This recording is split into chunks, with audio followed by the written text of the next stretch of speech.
COVID-19 is the short name for the disease known as Novel Coronavirus Disease 2019.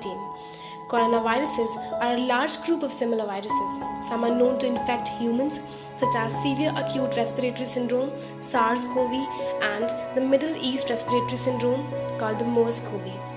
All coronaviruses are named for the crown-like spikes that cover their surface, called spike or S proteins. But the one that causes COVID-19 is called SARS-CoV-2, that primarily attacks your throat and lungs.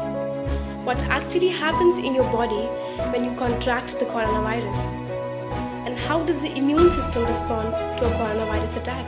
Inside the virus, the genetic material called RNA is made up of genes.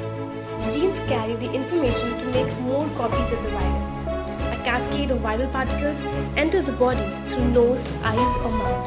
Now inside the body, the S protein of the virus locks to ACE2 receptor on the surface of one of your cells like a key and a lock into the epithelial cells.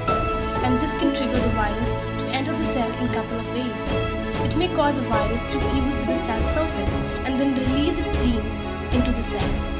Or the cell may pull the virus inside by enclosing it in a sac.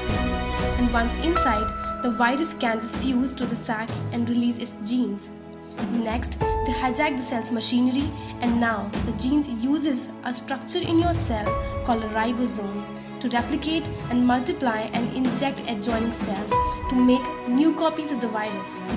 A new virus travel to the surface of cell where they can leave to inject more cells.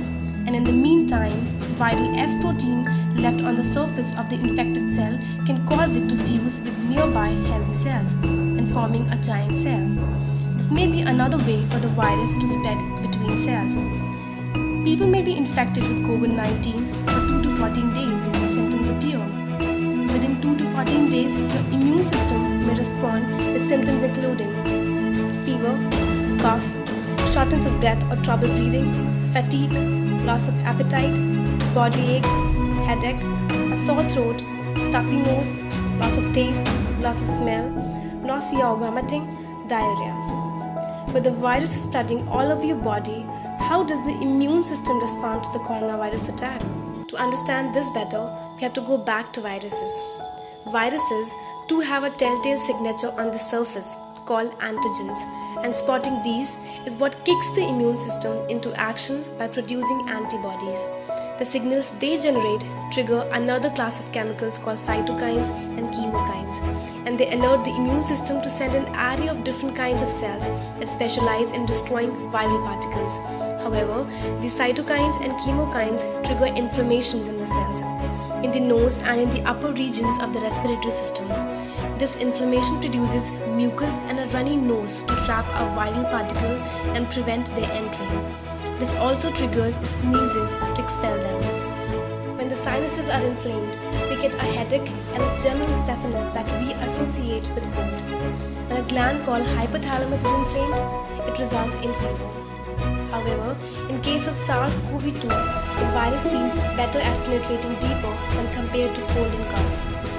The inflammation triggers a fluid buildup in the lungs, and this fluid contains the residue of the host's specialized cells, including T cells, that damage many of the body's own cells as well as the viral particles that are present inside the body.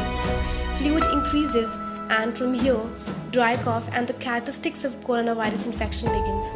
As more air sacs in the alveoli are infected, the lungs find it harder to perform the core job of extracting oxygen from the air, and eventually this aggravates breathlessness. So make sure that you have a strong immune system. I know there are a lot of people watching my video who might not be from biology background. So if you're facing any problems relating to certain terms that I've used in my video, such as cytokines, chemokines, sinuses, ribosomes might be, and many more, so please go and check out my description box where I tried giving you a small dictionary of certain terms which will help you in understanding my video better. And do not forget to see my next video, which will be on what exactly causes your body to develop pneumonia when once you catch COVID-19.